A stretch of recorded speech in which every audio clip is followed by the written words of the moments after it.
In the loneliness between galaxies, we reach the threshold of a cosmic paradox. Emptiness, once thought to be passive and silent, pulses as a reservoir of unimaginable power. At first glance, our senses betray us. The dark stretches of space seem vacant, yielding little but echoing the absence of matter. Yet this intuition fractures under the soft glare of physics, where the vacuum is neither inert nor unchanging. Listen deeply, and the void ripples, alive with quantum fields that fluctuate even as temperature falls to the lowest conceivable limit. There is a tension here, a gentle unease because nothingness defies expectations. The quantum vacuum, said to be the ground state, births ephemeral particles, ghost-like and fleeting, their arrival dictated by the restless uncertainty embedded in reality itself. It is tempting to think of matter as the protagonist, but as the story unwinds, it becomes clear that solid objects play only minor roles in this drama. Matter is the minority. The vacuum, woven by quantum fields and zero-point energy, influences everything from the subtle electromagnetic forces between atoms to the accelerating expansion of the cosmos itself. The Casimir effect, a tangible laboratory experiment, validates this secret, revealing that even empty space presses with measurable force. But there is a deeper problem. Theory predicts the vacuum's energy density should be vast, a trillion times more potent than we witness. Yet the universe is restrained, not torn apart, by this underlying energy. Perhaps the vacuum is not just alive, but dominant, a real architect. Its energy forms the shadowy foundation of Spacetime's blueprint, quietly orchestrating the symphony that gives rise to galaxies, stars, and the slow drift of time. Why does the universe amplify the vacuum instead of matter? Here, a question emerges, dangling at the intersection of quantum field theory and cosmic evolution.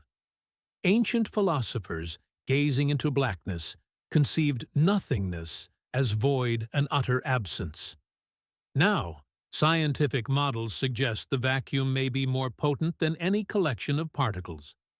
Dark energy, the mysterious force accelerating the cosmos, rises from the unseen pressure of the vacuum, an implacable power that stretches galaxies apart, shaping destinies in silence. Yet the truth may be stranger. The vacuum's energy, sometimes called zero-point energy, never truly rests. Virtual particles flicker into existence, borrowing energy and vanishing, a ballet choreographed by uncertainty. The scale shifts are startling. Quantum tremors in the vacuum manifest in the grand expansion of the entire universe. The very fabric of space-time responds, stretching outward faster and faster, as if compelled by a protagonist whose motives remain enigmatic. Are we captives of emptiness, sculpted by an energy we can neither harness nor fully comprehend? The unsettling idea lingers the fear that what we cannot see controls everything, summoning awe and anxiety in equal measure. And this is where the story bends. Emptiness, reframed, ceases to be passive. Instead, it acts as an agent with inscrutable intent. Its pressure steers cosmological fate. Its fluctuations spawn the galaxies. Its presence sustains the very geometry of the universe. To stand at the edge of this mystery is to marvel. The vacuum, the darkest sea of existence, may be the restless heart of creation. Whether a cosmic engine or a silent judge, its dominance is subtle, yet absolute, a power hidden in plain sight, hiding the greatest forces within the emptiest places. Long before mathematics carved its equations into the fabric of reality, ancient thinkers stood at the precipice of a question so profound it threatened to dissolve thought itself. What came before everything? The pre-Socratics, those restless minds of early Greece, wrestled with absence and being, trying to imagine a state that preceded stars, earth, and consciousness.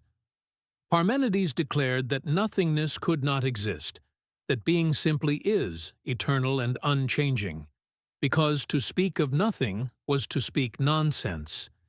Yet Leucippus and Democritus whispered a different story. Perhaps the void was real, a necessary canvas upon which atoms danced, infinite emptiness allowing motion and change. These were not idle musings, they were explorations of existence's deepest architecture, attempts to reconcile human intuition with the stubbornness of logic.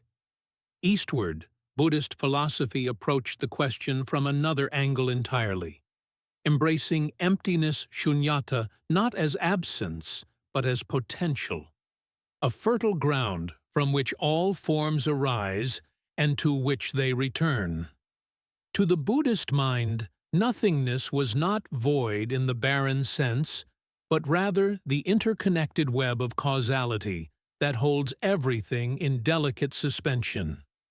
Meanwhile, medieval theologians in Europe debated creatio ex nihilo, creation from nothing, a doctrine that insisted the universe was summoned into being by divine will, not fashioned from pre-existed material.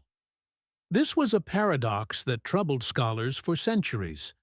How could something emerge from absolute absence without violating reason?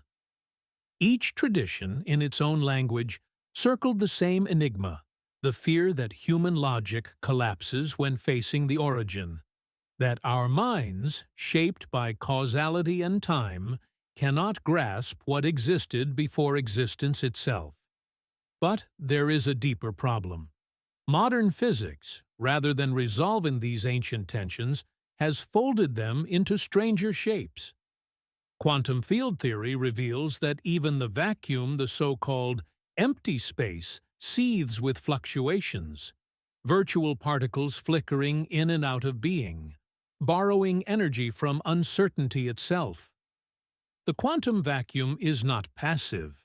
It trembles with potential, a restless sea where the laws of energy and time bend in ways that defy classical intuition.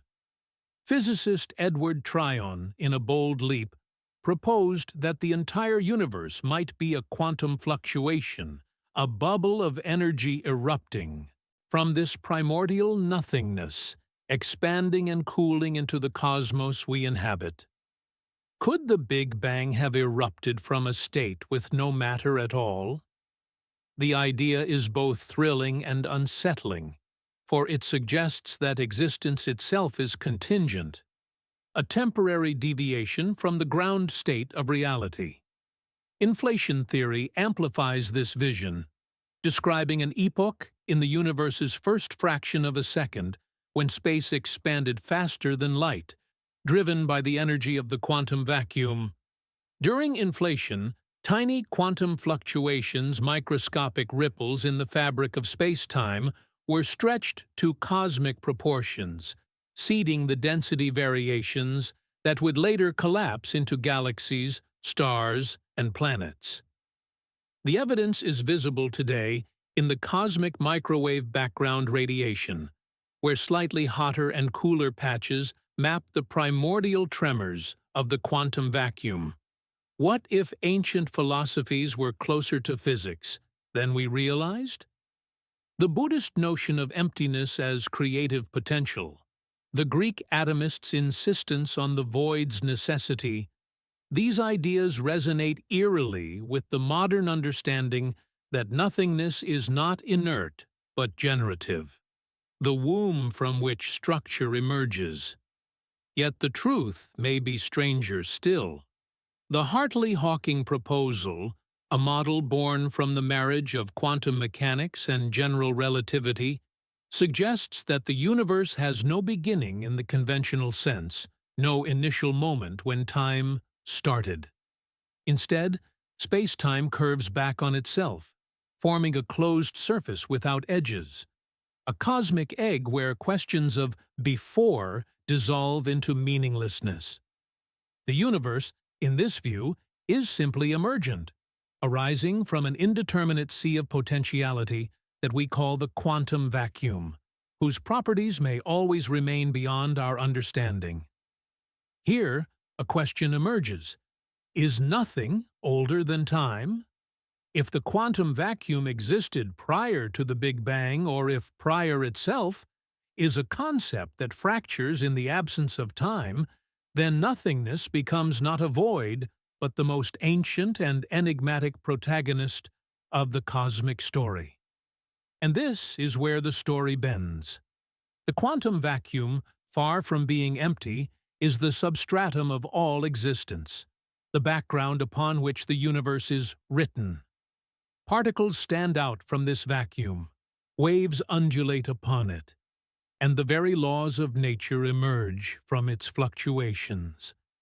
The properties of the universe, its mass, its age, the constants that govern forces may have originated as fluctuations within this quantum realm, where probability reigns and certainty dissolves. The paradox of trying to imagine what existed before existence presses hard against the limits of language and thought. Modern cosmology, for all its mathematical sophistication, does not eliminate mystery. It deepens it, revealing that the origin of the universe is inseparable from the origin of the rules that govern it.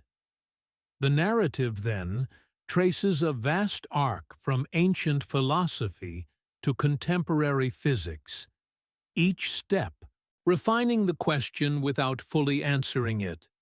Pre-Socratic debates about being and nothingness, Buddhist meditations on emptiness, medieval struggles with divine creation, all these were fragments of understanding, intuitive grasps toward a truth that quantum field theory now approaches with equations and experiments. Inflation theory and quantum vacuum dominance suggest that the universe emerged not from matter, but from fluctuations in the nothingness beneath it, a churning potential that gave rise to space-time, energy, and the structures we observe.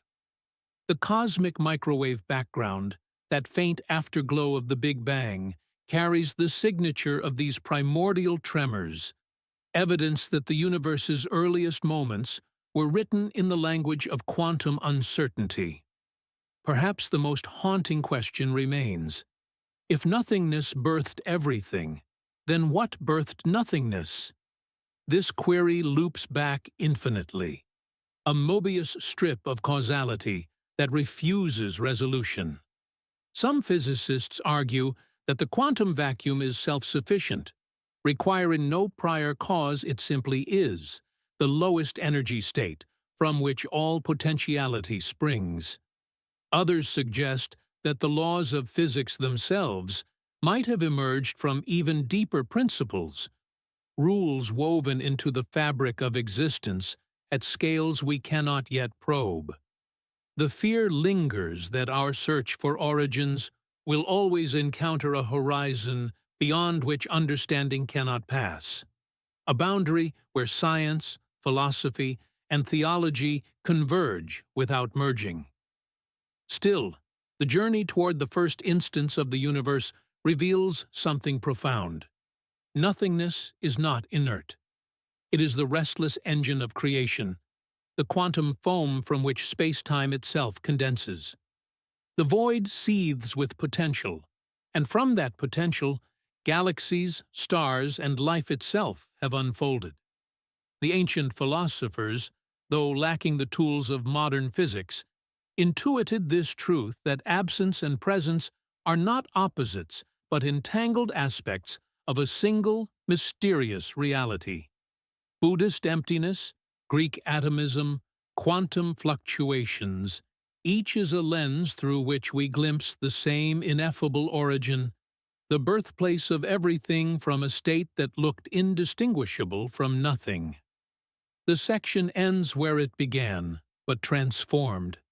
The question of origins, once a domain of speculation and faith, has become a frontier of empirical inquiry. Yet the mystery remains undiminished. Nothingness, reframed, is not a vacuum, but a presence, a quantum field pregnant with possibility, the silent architect of all that is. And if the universe emerged from this nothingness, if space-time itself burst from fluctuations in the quantum vacuum, then the most fundamental question lingers, unanswered and perhaps unanswerable. What is the origin of the origin? The cosmos offers no reply, only the endless expansion of space, the slow dance of galaxies, and the haunting whisper that nothingness may be the deepest reality of all. To descend into the quantum vacuum is to pass through a threshold where intuition fractures and the familiar laws of matter dissolve into something stranger, something that hums with invisible tension. At first, silence, the kind that seems absolute, the kind you might imagine in the blackest depths of intergalactic space. Yet listen closer, and the silence betrays itself, for the vacuum is not quiet at all. It seethes with activity, a storm perpetually raging beneath the surface of reality, where particles flicker into existence and vanish before they can be observed, where fields ripple with energies that refuse to settle, and where emptiness behaves not like absence, but like an ocean in permanent upheaval. This is the quantum vacuum, a realm that defies the very concept of nothing, a place where the baseline state of existence is restless, turbulent, and generative. The quantum vacuum, as defined by quantum field theory, is the ground state of all quantum fields, the lowest possible energy configuration. Classical physics once imagined empty space as inert, a passive stage upon which matter performed its dances. But quantum mechanics shattered this illusion. According to the Heisenberg uncertainty principle, energy and time cannot be measured with infinite precision simultaneously. And this fundamental limitation means that even in a perfect vacuum, energy can fluctuate momentarily, borrowing from the fabric of space-time itself. Virtual particles, ephemeral pairs of matter and antimatter, materialize from this borrowed energy, existing for fractions of a second before annihilating one another and returning their energy to the void. These are not real particles in the conventional sense. They cannot be directly detected. Yet their effects are measurable, undeniable, woven into the structure of every atom and every force. Why can't the vacuum ever truly be empty? The answer lies in the uncertainty principle, which forbids perfect stillness. If the vacuum were absolutely empty, both its energy and its duration could be known with infinite precision, violating the core tenet of quantum mechanics. Instead, the vacuum must fluctuate, must tremble with temporary deviations from zero energy, and these fluctuations give rise to virtual particles that populate the void like ghosts. The electromagnetic field, for instance, never rests.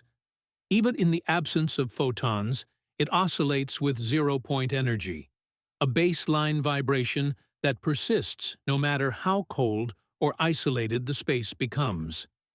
This zero-point energy is not trivial.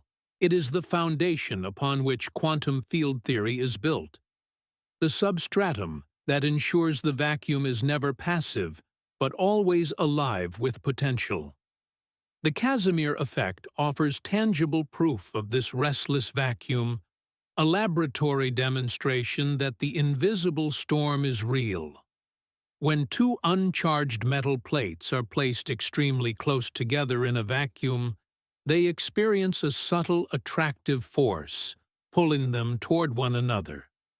This force arises because the quantum fluctuations of the electromagnetic field are constrained between the plates, Certain wavelengths cannot fit in the narrow gap, creating a pressure imbalance. Outside the plates, where all wavelengths are allowed, the vacuum exerts more force than it does in the restricted space between them, and the result is a measurable attraction. The Casimir effect is not a curiosity. It is evidence that space itself stores tension, that the vacuum is a dynamic entity capable of exerting forces on matter. Do invisible fields shape every atom we see? The answer is yes, unequivocally. The virtual particles of the quantum vacuum contribute to the effective mass and charge of electrons, screening the bare properties of these particles through a cloud of fleeting interactions. Without the shielding effect of virtual particles, the mass and charge of fundamental particles would be infinite an absurdity that quantum field theory resolves by recognizing the vacuum's active role. But there is a deeper problem. The quantum vacuum is not just a curiosity of particle physics. It may be the foundation of all forces, the invisible architecture that governs how matter interacts across the cosmos. The electromagnetic force, the weak nuclear force, the strong force all arise from the exchange of virtual particles, fleeting messengers that emerge from the vacuum, mediate interactions, and vanish back into nothingness. Photons, for instance, are the carriers of electromagnetism. But virtual photons, those that exist only fleetingly within the vacuum, are responsible for the forces between charged particles. When two electrons repel, they do so by exchanging virtual photons, borrowing energy from the vacuum to sustain the interaction. The vacuum, then, is not a backdrop, but a participant, the medium through which forces propagate and the reservoir from which they draw their strength. The unease deepens when we realize that nothingness is more alive than matter. Particles, electrons, quarks, atoms are stable, persistent, and observable. The vacuum, by contrast, is a churning sea of probabilities, a realm where certainty dissolves and everything becomes a temporary excursion from the ground state. Virtual particles outnumber real particles infinitely, for they populate every point in space, every instant of time, flickering into existence and annihilation in a dance that never ceases. The dread of a universe run by laws we cannot observe presses upon us here, for the forces that shape our lives, gravity, electromagnetism, the nuclear bonds that hold atoms together, emerge from processes hidden within the vacuum, processes that operate below the threshold of direct detection. And this is where the story bends. The quantum vacuum is not a passive stage, but a dynamic protagonist, shaping the geometry of spacetime itself.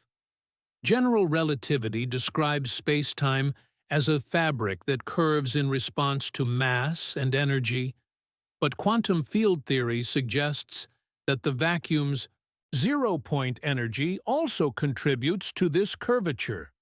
The cosmological constant, a term in Einstein's equations representing the energy density of empty space, may be nothing more than the vacuum's intrinsic energy manifesting on cosmic scales. This vacuum energy appears to drive the accelerated expansion of the universe, a phenomenon we attribute to dark energy. Yet the connection remains mysterious and troubling. Theoretical calculations predict that the vacuum's energy density should be vastly larger than what we observe by 120 orders of magnitude, an incomprehensible discrepancy that constitutes one of the greatest unsolved problems in physics. What if the vacuum is the foundation of all forces?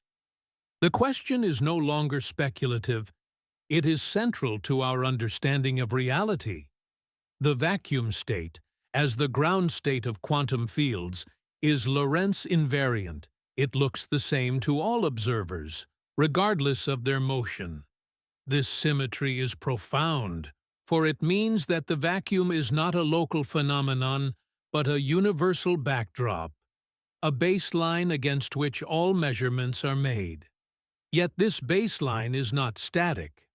Quantum electrodynamics, the theory that describes the electromagnetic vacuum, reveals that virtual particles alter the permittivity and permeability of space, subtly changing how light propagates.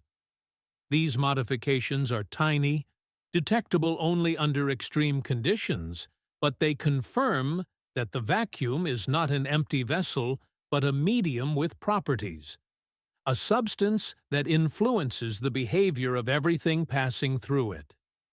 The viewer, now immersed in the quantum vacuum, confronts a revelation. When all energy is removed, the vacuum still refuses to be quiet.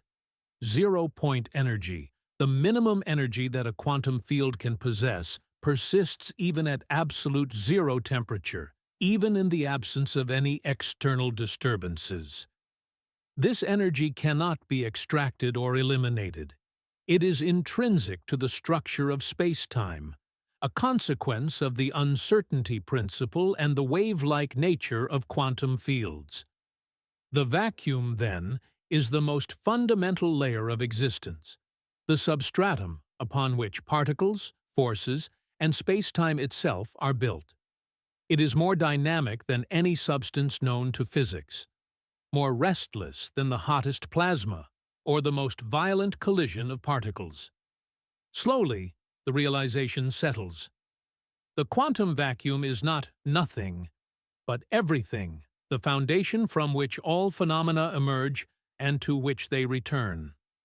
Particles are excitations of quantum fields, temporary elevations above the vacuum state, and when they annihilate or decay, they return their energy to the vacuum, enriching its turbulent sea. Forces are mediated by virtual particles that dwell within the vacuum, borrowing energy to facilitate interactions before vanishing.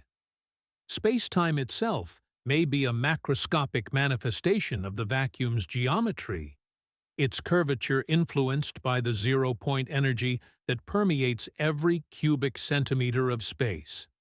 The vacuum is the battleground of probabilities, the arena where quantum mechanics and general relativity meet, clash, and refuse to reconcile. The most shocking insight emerges not as a sudden revelation, but as a gradual dawning. The universe we observe, galaxies, stars, planets, life is built atop a foundation that is inherently unstable, inherently restless, inherently alive. The vacuum does not support existence passively. It shapes it actively, constraining which particles can exist, which forces can act, and how spacetime can curve. The tension stored in the vacuum, the zero-point energy that permeates all of space, may be the source of the universe's accelerated expansion, the invisible pressure that drives galaxies apart and stretches the fabric of reality.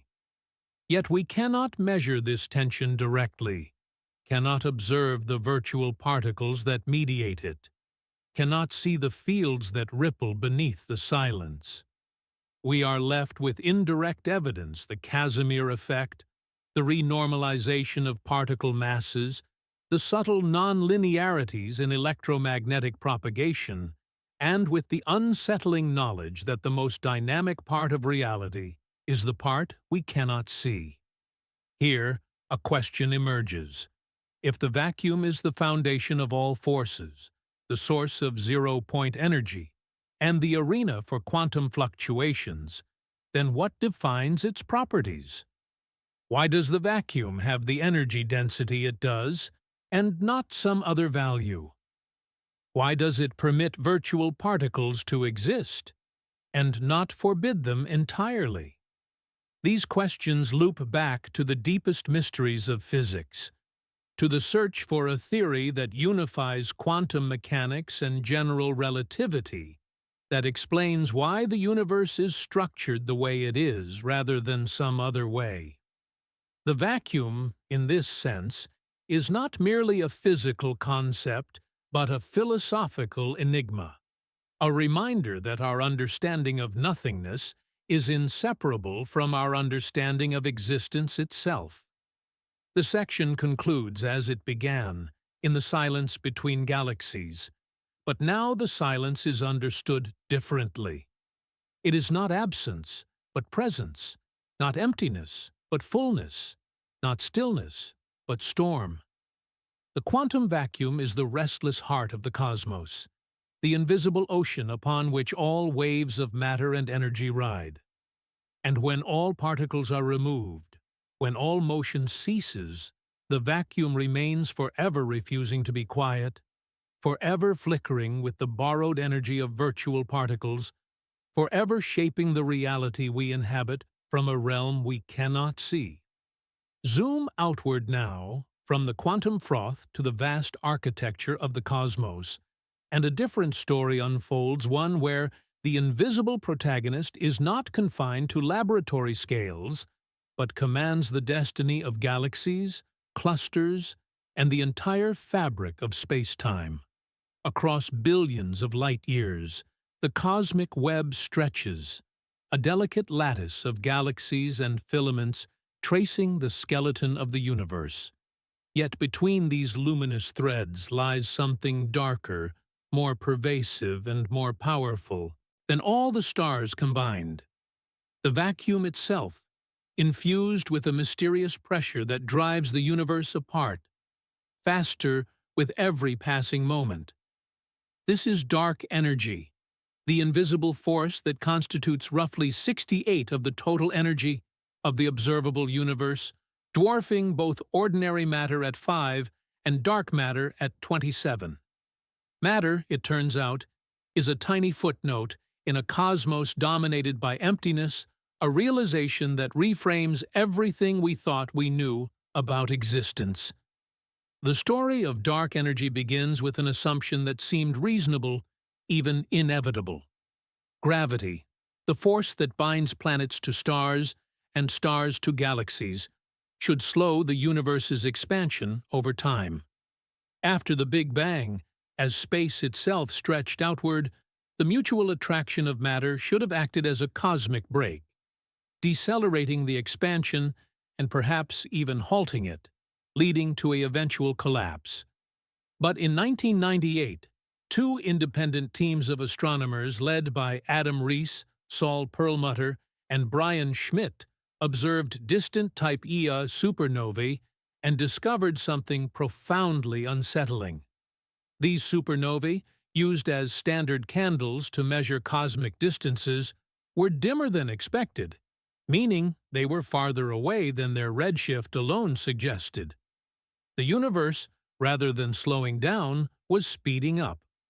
The expansion, 9 billion years after the Big Bang, had begun to accelerate. This discovery, honored with the 2011 Nobel Prize in Physics, shattered the prevailing cosmological model and forced scientists to confront a new enigma. What could possibly drive galaxies apart against the pull of gravity? Why does emptiness push the universe apart? The answer lies in a concept Einstein once introduced and later regretted: the cosmological constant, a term in the equations of general relativity representing a constant energy density filling space homogeneously. Einstein had originally proposed this constant to allow for a static universe, balancing the attractive force of gravity. But when Edwin Hubble and Georges Lemaitre confirmed that the universe was expanding, the cosmological constant seemed unnecessary, and Einstein famously abandoned it. Yet with the discovery of accelerating expansion, the cosmological constant was resurrected not as a stabilizing force, but as the source of dark energy, a vacuum energy that pervades all of space and exerts a repulsive gravitational effect. This repulsion does not arise from any conventional force, but from the pressure of the vacuum itself. A negative pressure that, according to general relativity, contributes to the stress-energy tensor and thus to the curvature of spacetime. But there is a deeper problem. General relativity tells us that pressure, like mass, generates gravitational effects, but unlike mass, which always attracts, negative pressure tension can repel. Dark energy, with its strong constant negative pressure, acts as a gravitational repulsion, stretching space-time uniformly on the largest scales. This is not an explosion from a center, but a uniform expansion everywhere. Every megaparsec of space stretches, adding roughly 73 kilometers per second of recession velocity per megaparsec of distance. The farther a galaxy is from us, the faster it appears to recede, not because it is moving through space, but because the space between us is expanding. And unlike matter or radiation, whose density decreases as the universe expands, diluted by the growing volume, dark energy remains nearly constant. As the universe doubles in volume, the density of matter halves, but the density of dark energy stays the same, meaning that dark energy's dominance only grows with time. What if dark energy is the will of the vacuum? This question, though metaphorical, captures a profound truth. The vacuum is not passive but active, not empty, but full of latent energy that shapes the universe's trajectory. Vacuum energy, predicted by quantum field theory as the zero-point energy of quantum fields, offers a plausible mechanism for dark energy. If empty space possesses intrinsic energy, a consequence of quantum fluctuations, and the uncertainty principle, then this energy would not dilute as the universe expands. As more space comes into existence, more vacuum energy appears, fueling the accelerating expansion. The mechanism is elegant in principle. The cosmological constant, interpreted as vacuum energy, exerts a repulsive gravitational effect that accelerates cosmic expansion. Yet the elegance fractures under scrutiny. Theoretical calculations of vacuum energy density, derived from quantum field theory, predict a value that is 120 orders of magnitude larger than what we observe, a discrepancy so vast it constitutes one of the greatest unsolved problems in physics. Why the vacuum's energy is so precisely tuned to allow galaxies, stars, and life to exist remains a mystery wrapped in silence. Are galaxies just islands floating in a sea of nothingness? The answer is increasingly yes. The cosmic web, that grand tapestry of filaments and voids, reveals that most of the universe is empty, vast stretches of space, where dark energy reigns unchallenged. Galaxies cluster along the filaments, drawn together by gravity, but the voids between them expand relentlessly, driven by the vacuum's negative pressure. Baryon acoustic oscillations, the imprint of sound waves from the early universe, have left voids regularly spaced at roughly 150 megaparsecs, surrounded by galaxies. These voids serve as standard rulers, allowing astronomers to measure distances and confirm that cosmic acceleration extends back at least 7 billion years to half the age of the universe. The data is unequivocal. The emptiest regions are growing, and the influence of dark energy, once negligible in the dense early universe, now dominates the cosmos. The dread of an expansion that will never stop settles in like a cold wind across the void. Cosmologists estimate that the universe's expansion began to accelerate roughly 5 billion years ago, when the density of matter had diluted enough that dark energy took control. Before that epoch, gravity held sway, decelerating the expansion, But as the universe grew and matter spread thinner, the constant energy of the vacuum gained the upper hand. The implications for the fate of the universe are stark. If dark energy remains constant, a true cosmological constant, then the universe will expand forever, accelerating without bound. Galaxies beyond our local group will recede faster than the speed of light, not because they move through space, but because the space between us stretches beyond the horizon of visibility.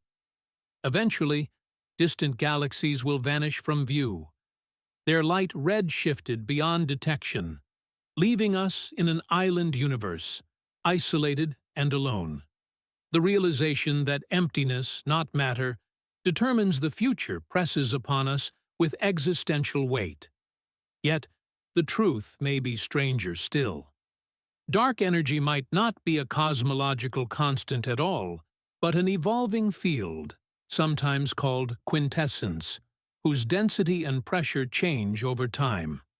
If so, the universe's fate becomes uncertain. Perhaps the acceleration will slow, or reverse, or intensify beyond prediction.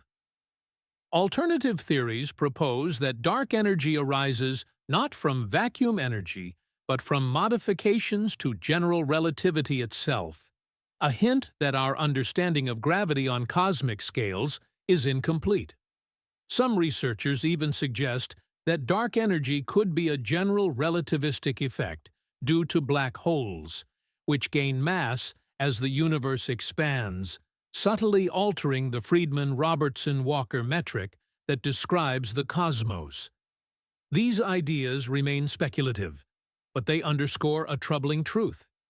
We do not know what dark energy is, only what it does. And this is where the story bends. The vacuum, once ignored as mere absence, becomes the supreme sculptor of cosmic structure. Dark energy not only drives the accelerating expansion, but also slows the rate of structure formation, inhibiting the collapse of matter into new galaxies and clusters. As the universe expands faster, the gravitational influence of matter weakens, and regions that might have coalesced into galaxies remain diffuse, frozen in place by the vacuum's relentless push. The cosmic web we observe today, the filaments, clusters, and voids, owes its shape to a delicate balance between gravity's attraction and dark energy's repulsion, a balance that has shifted over time as the vacuum gained dominance. The terrifying precision that allows galaxies to exist at all emerges as a theme. If the vacuum's energy density were slightly larger, the universe would have expanded too quickly for matter to clump into stars and galaxies. If it were smaller, the universe might have recollapsed before life could arise. The fine-tuning is so extreme that some physicists invoke the anthropic principle. We observe a universe with this particular vacuum energy because only such a universe could produce observers to notice it.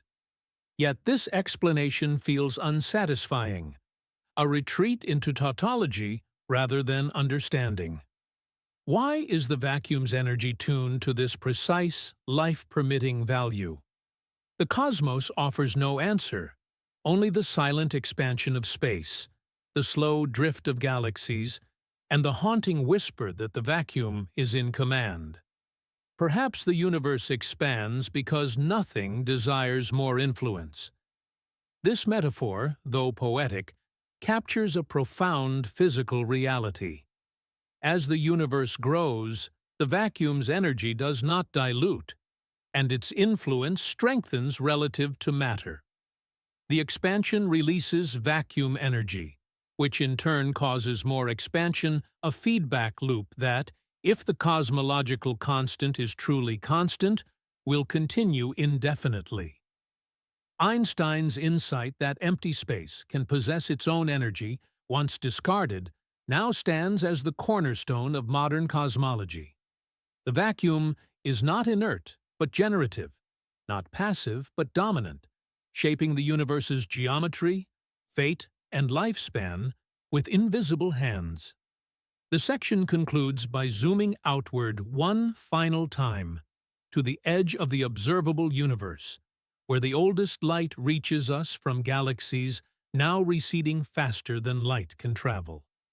These galaxies, photographed as they were billions of years ago, mark the boundary of what we can ever see. A horizon imposed not by the limits of technology, but by the accelerating expansion itself.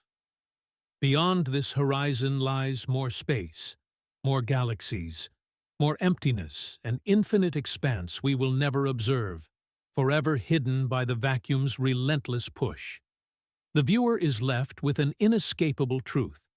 The universe we inhabit is controlled not by the matter we see, but by the emptiness we cannot. A force that determines the cosmos's shape, its fate, and the slow, inexorable isolation of every galaxy from every other. The vacuum, supreme and silent, sculpts the future from the void.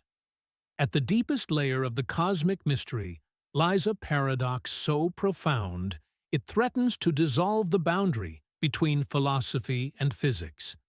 How can nothing create something? The question is ancient, echoing through millennia of human thought.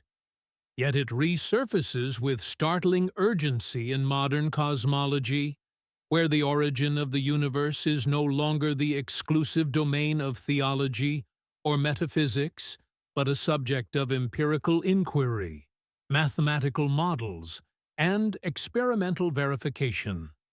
The discomfort is immediate, the realization that existence itself may not require a solid foundation, that the universe might have emerged not from matter or energy in the conventional sense, but from a restless vacuum, a sea of potentiality that spontaneously reshapes itself into stars, galaxies, and consciousness. Is creation just a vacuum reshaping itself? The question lingers, unsettling and profound, because it suggests that the line between being and non-being is not fixed but fluid, that nothingness and somethingness may be two faces of the same underlying reality. The first framework for understanding this paradox is quantum fluctuation theory, which proposes that the universe, perhaps all of existence, arose from a temporary deviation in the quantum vacuum, a fluctuation permitted by the uncertainty principle. In 1973, physicist Edward Tryon suggested a radical idea. The entire universe could be a quantum fluctuation, a bubble of energy erupting from what he called quantum nothingness. Tryon reasoned that if the quantum vacuum, the ground state of all quantum fields, could spontaneously produce virtual particles, why not an entire universe? The energy budget, he argued, might balance to zero. The positive energy of matter and radiation offset by the negative energy of gravitational attraction, so that the total energy of the universe is precisely nothing. A universe born from nothing, sustained by nothing, and summing to nothing, an idea both elegant and eerie, for it implies that existence is not substantial, but accountancy, a cosmic ledger where every credit has a corresponding debt. Are we living inside a fluctuation of nothing? The possibility is unsettling, for it implies that existence is fragile, temporary, dependent on unstable nothingness. The eternal inflation hypothesis extends this idea, proposing that most of spacetime is always inflating, with localized regions like our universe tunneling down to lower energy states and releasing energy to form matter and structure. In this view, universes bubble into existence constantly, each one a fluctuation in the eternal inflaton field, each one isolated from the others by insurmountable distances and impenetrable event horizons. Our universe is not unique, but one of countless bubbles, each with its own laws of physics. each the result of a quantum tunneling event that converted vacuum energy into matter and space-time. The fear that existence is temporary presses upon us here, for if our universe arose from a fluctuation, it might also collapse, returning to the nothingness from which it came. The second framework is the mathematical universe hypothesis, proposed by cosmologist Max Tegmark, which suggests that physical reality is not merely described by mathematics, but is mathematics, that the universe is a self-consistent mathematical structure, and all such structures exist independently of physical instantiation. What if information existed before matter? This question touches the core of the mathematical universe hypothesis, which posits that the universe is built not from particles or fields, but from abstract patterns, relationships, and symmetries encoded in mathematics. In this view, the vacuum is not empty but structured, a lattice of possibilities governed by equations, and the emergence of matter is simply the manifestation of certain mathematical patterns becoming real. The hypothesis dissolves the distinction between existence and abstraction, suggesting that the universe does not need a material substrate, but only logical consistency, a framework so radical it challenges the very notion of physical reality. But there is a deeper problem still. The mathematical universe hypothesis avoids the question of creation. By denying that creation ever occurred, mathematical structures simply exist, timelessly and necessarily, without cause or origin. Yet this explanation, while intellectually elegant, offers little comfort to those seeking to understand why this particular mathematical structure, our universe, exists rather than some other, or why any structure should instantiate itself as matter and energy rather than remaining an abstract possibility. The discomfort of realizing the vacuum may not require a cause lingers, for if the universe is just a mathematical structure, then causality itself is an illusion, a feature of the structure rather than a precondition for its existence. The third framework is vacuum instability theory, which proposes that the quantum vacuum is not the lowest energy state, but a metastable false vacuum, capable of tunneling to a lower energy state and releasing energy in the process. This mechanism, rooted in quantum field theory, describes how a region of space can spontaneously transition from one energy configuration to another, much like a ball perched on a hill might suddenly roll down into a valley. If the pre-Big Bang state was a false vacuum, then our universe could have been born when a region of this vacuum tunneled to a lower energy state, converting the vacuum energy into matter, radiation, and the kinetic energy of expansion. The phase transition would have occurred everywhere simultaneously within the region, explaining why the Big Bang did not have a center space itself expanded, carrying matter along with it. And this is where the story bends. The three frameworks, quantum fluctuation models, mathematical universe theory, and vacuum instability, are not mutually exclusive, but complementary, each illuminating a different facet of the paradox.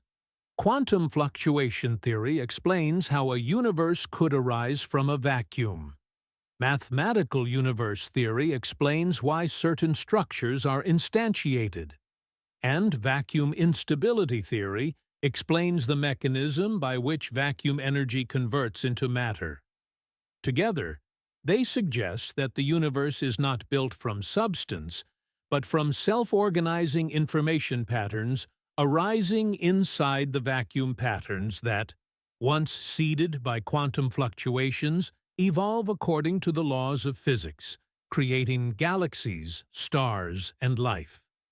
The unsettling possibility emerges that existence does not require a material foundation, that the vacuum, far from being empty, is a repository of potentiality, a space of possibilities where information and energy are interchangeable, where the distinction between real and abstract dissolves. What if information existed before matter? The question is not metaphorical, but physical. Quantum information, encoded in the fluctuations of fields, preceded the condensation of particles and the formation of atoms, suggesting that the universe's architecture is informational at its core.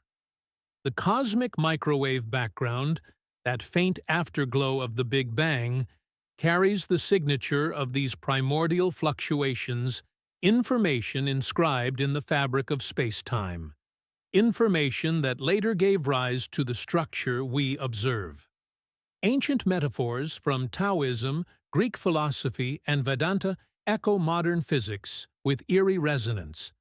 The Tao Te Ching speaks of the Tao as the nameless source from which all things arise, a void that is full, an emptiness that is creative.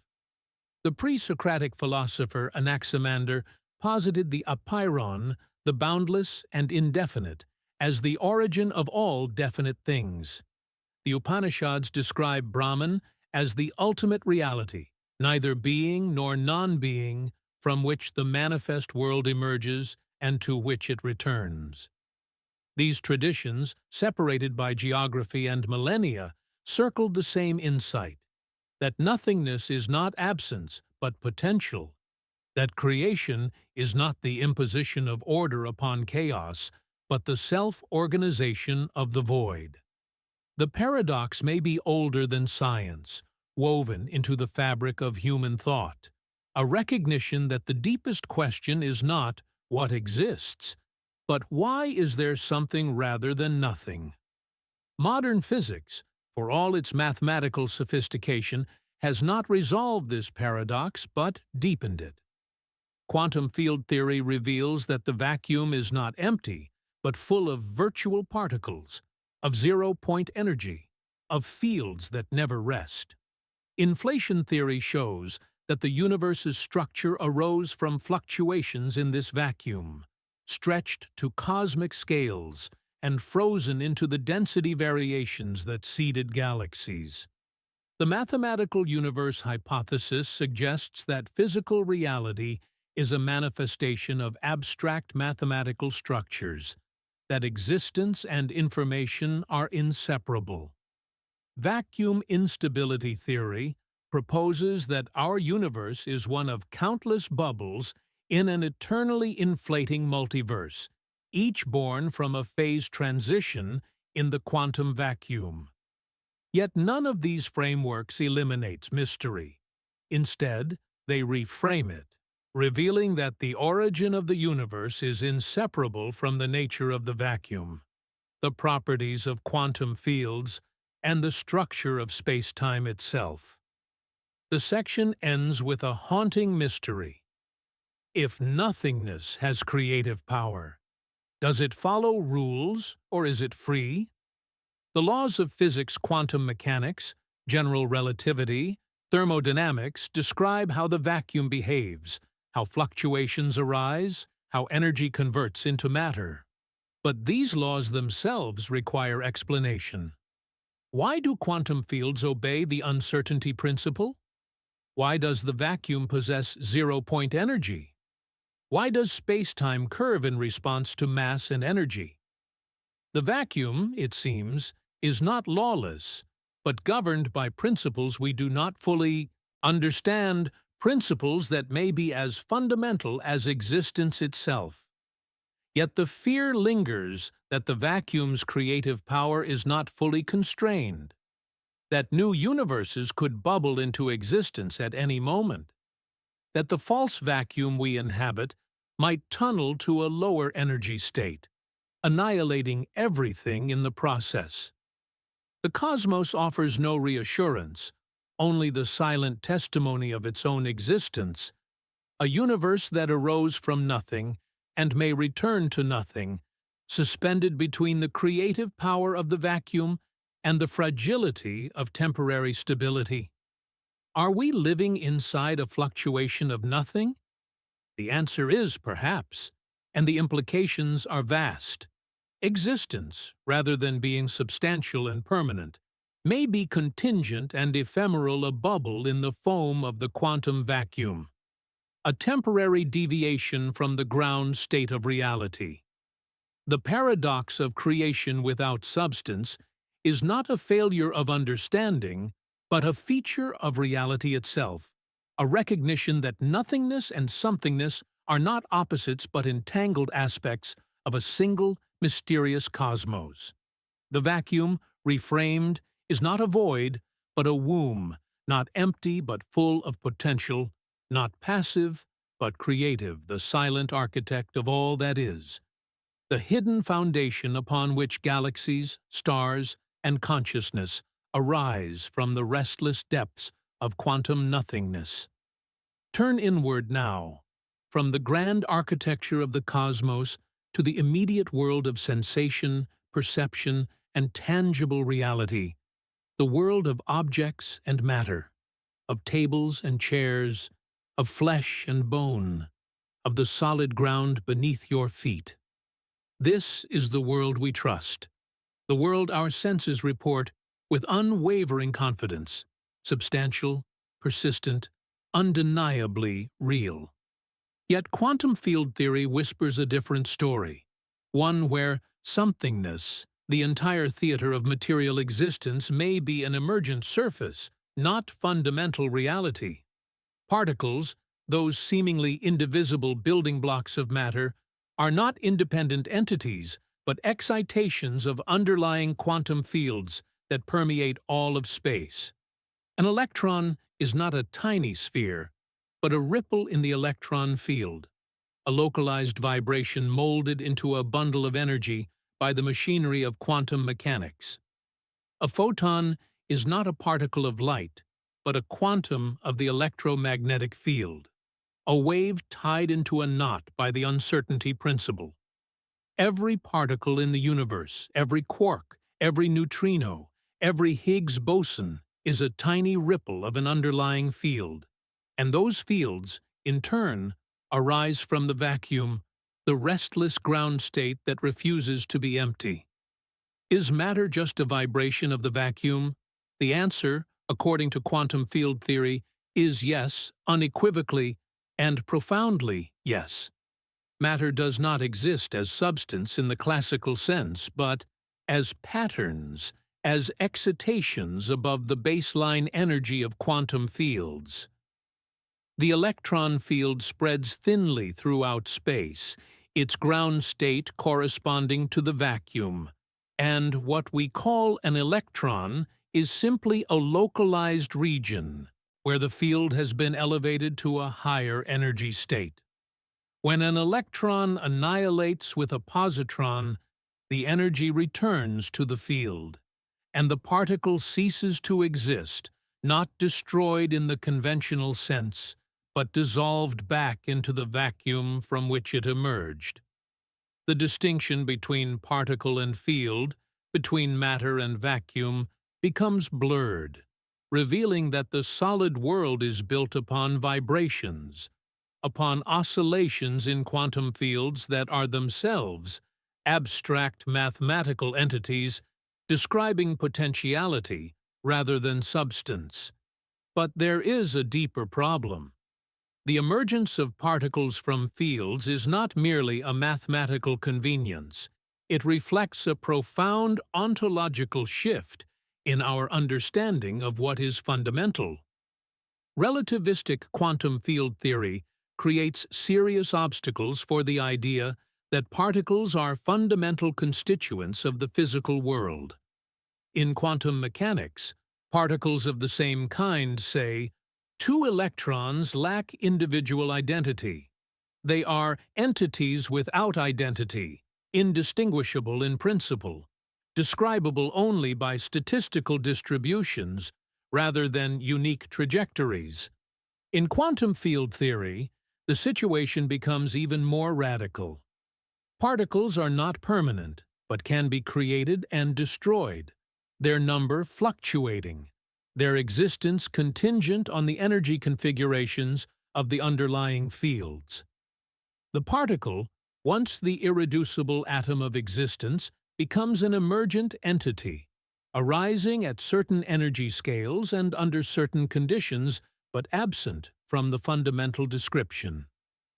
The concept of emergence, the idea that new and different kinds of phenomena arise in large and complex systems, phenomena that may be impossible or very hard to predict from the underlying microscopic theory, permeates modern physics.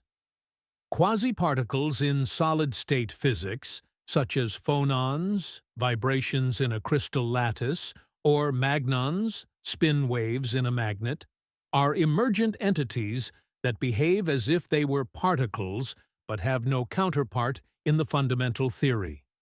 They emerge from collective excitations of many body systems, their properties determined not by individual atoms, but by the interactions among vast numbers of particles. Similarly, the particles we observe in everyday life, protons, neutrons, atoms, are emergent structures, composites built from quarks and gluons, whose behavior is governed by the strong nuclear force described by quantum chromodynamics. Yet even quarks and gluons are excitations of underlying fields, suggesting that the hierarchy of emergence may extend indefinitely downward, with no ultimate foundation of stuff at the bottom. Do we mistake emergent illusions for fundamental truth? The question cuts to the heart of human perception, for our senses evolved not to perceive reality as it is, but to navigate a thin band of the electromagnetic spectrum, a narrow range of temperatures, pressures, and scales. The solidity of matter is an illusion generated by electromagnetic forces. Electrons in your hand repel electrons in the table, creating the sensation of resistance. Yet the atoms themselves are mostly empty space. The feeling of hardness is a mental construct, a neurological interpretation of electromagnetic interactions between quantum fields, not a property of the matter itself. The universe, when examined at the quantum scale, is not solid but probabilistic, not substantial but wave-like, not discrete but continuous. Yet the truth may be stranger still. The holographic principle, arising from the study of black holes and quantum gravity, suggests that space-time itself may be emergent, a projection from information encoded on lower dimensional boundaries. In the 1990s, Juan Maldacena discovered that certain gravitational theories in higher dimensional spacetimes, anti-de Sitter spaces, are mathematically equivalent to quantum field theories without gravity, living on the boundary of those spaces, a correspondence known as ADS-CFT duality. In this framework, spacetime, gravity, and even the notion of locality are not fundamental but emerge from quantum entanglement among microscopic degrees of freedom on the boundary. Could space-time itself be a hologram of nothingness? The evidence is tantalizing. Quantum entanglement between regions of space encodes the geometry of space-time, with the amount of entanglement precisely matching the Bekenstein-Hawking entropy of surfaces separating those regions. Space-time, in this view, is a data compression, a way of storing information about quantum entanglement in a coarse-grained form that we perceive as the curved fabric of general relativity. And this is where the story bends. Gravity, the force that governs the motion of planets, and the bending of light around massive objects, may itself be emergent, arising not from a fundamental gravitational field, but from the thermodynamic properties of spacetime. In the 1970s, physicists realized that black holes behave like thermodynamic systems, possessing temperature and entropy, and obeying the first law of thermodynamics.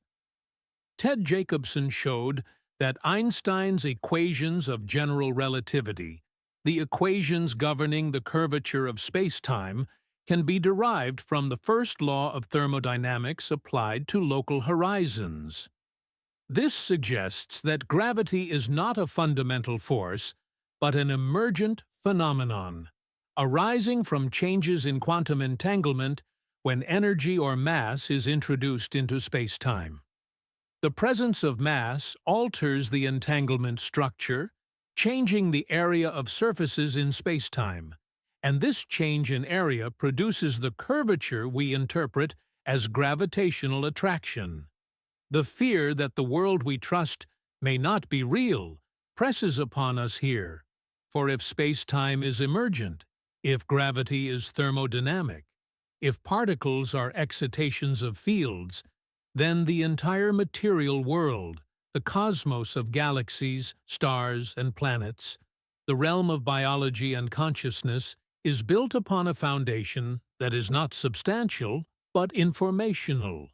The viewer, immersed in this revelation, confronts the alienation of realizing that solidity is a mental construct, that the brain evolved to render a simplified, useful model of reality rather than reality itself. The world appears solid because our senses operate at macroscopic scales, where quantum fluctuations average out, where fields behave as if they were particles, where space-time appears smooth and continuous. Yet beneath this surface, reality is probabilistic, non-local, and entangled a web of quantum correlations that resists classical description. Consciousness studies reveal that the human mind constructs the feeling of somethingness, assembling perceptions from sensory inputs, filling in gaps, imposing order upon chaos. The redness of red, the hardness of stone, the passage of time, all are qualia, subjective experiences generated by neural processes, not properties inherent in the external world. The universe does not contain color.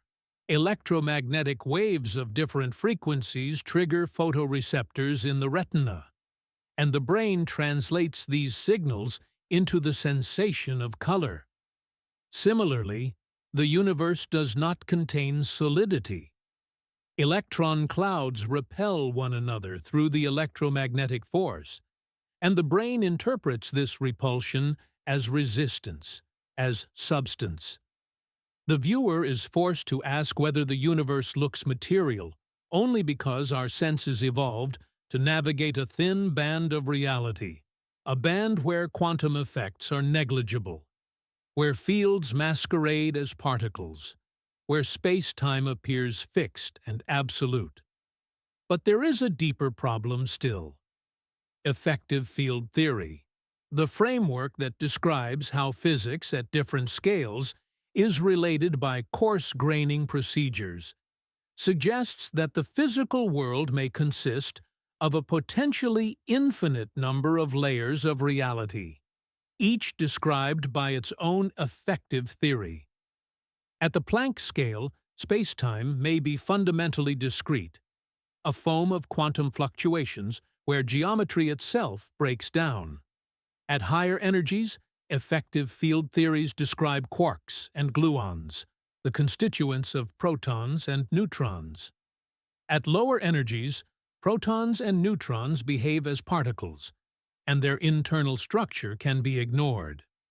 At even lower energies, atoms and molecules emerge, described by chemistry rather than quantum chromodynamics.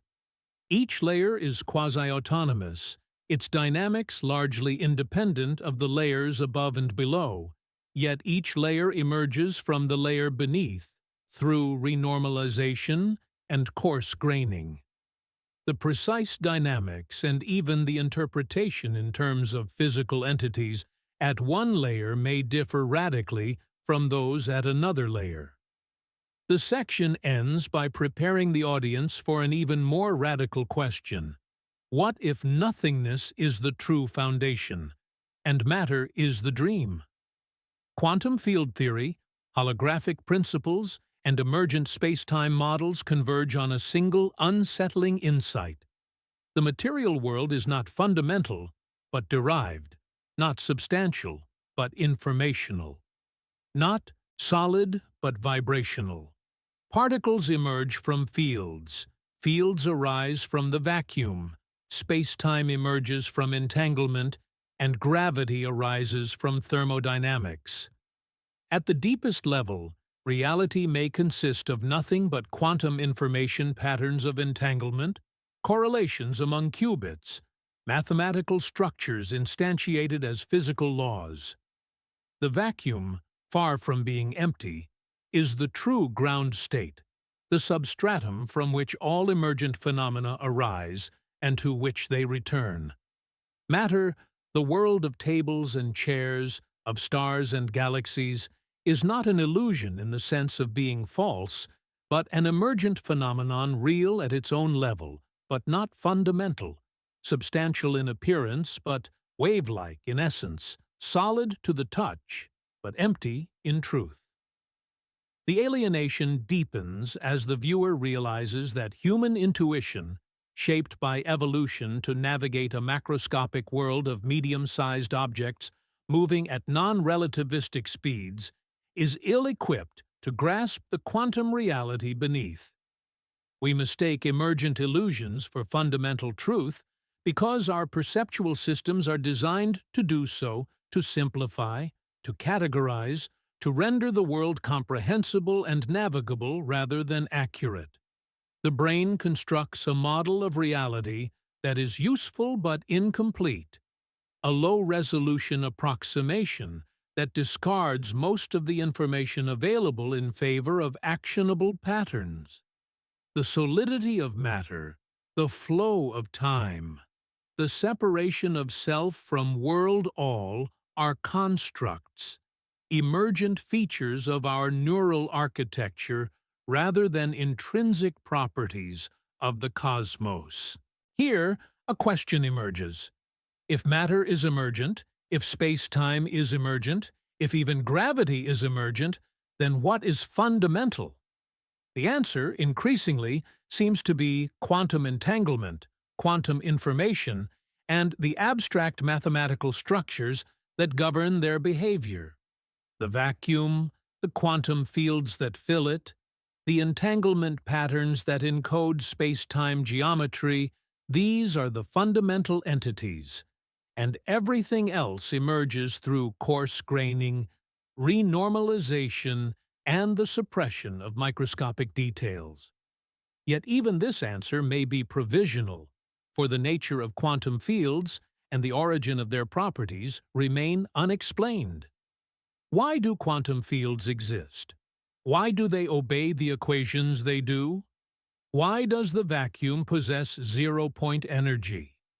These questions loop back to the mystery of existence itself, to the paradox of creation without substance, to the haunting possibility that nothingness is the true foundation and matter is the dream.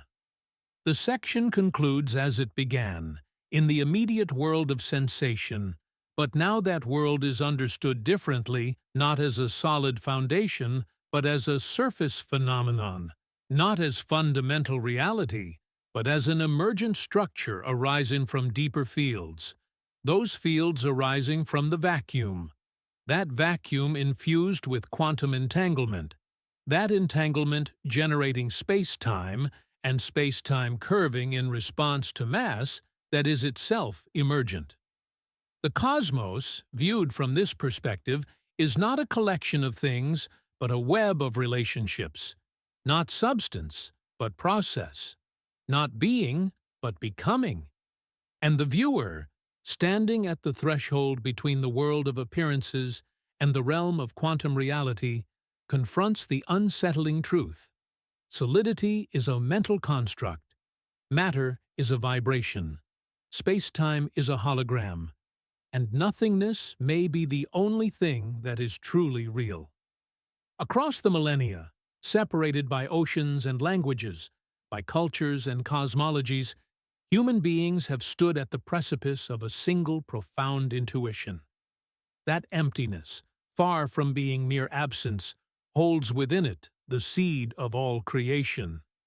This is not a modern insight born from particle accelerators or space telescopes, but an ancient recognition woven into the philosophical and spiritual traditions of civilizations that had no knowledge of quantum mechanics, no concept of fields or vacuum energy, yet somehow glimpsed a truth that physics is only now beginning to articulate with mathematical precision.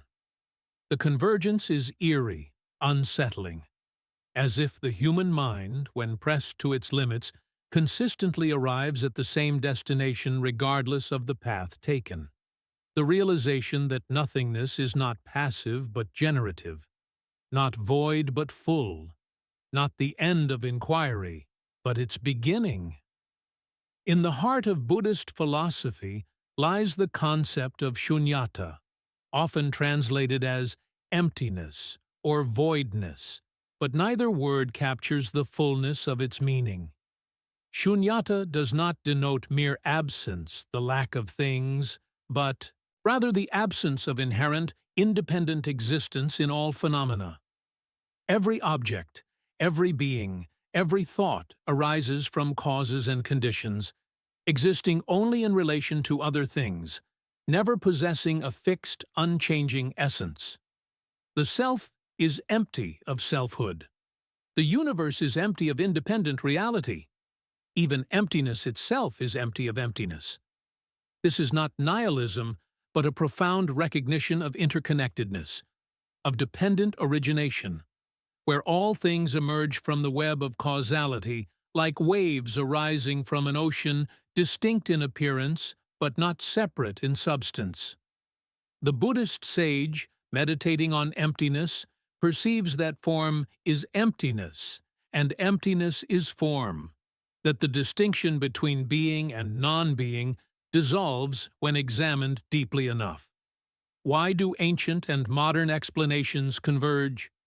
The question presses upon us as we turn to Taoist philosophy, where the Tao Te Ching opens with a paradox. The Tao that can be spoken is not the eternal Tao. The name that can be named is not the eternal name. The Tao is described as the nameless origin of heaven and earth, the mother of all things, a void that is inexhaustible, an emptiness that gives birth to fullness. Lao Tzu writes of the utility of emptiness, the hollow center of a wheel, the empty space within a vessel, the void inside a room, suggesting that it is the nothing, not the something, that makes things useful, that allows them to function. The Tao operates through Wu Wei, non-action or effortless action, a principle that mirrors the quantum vacuum's spontaneous creativity.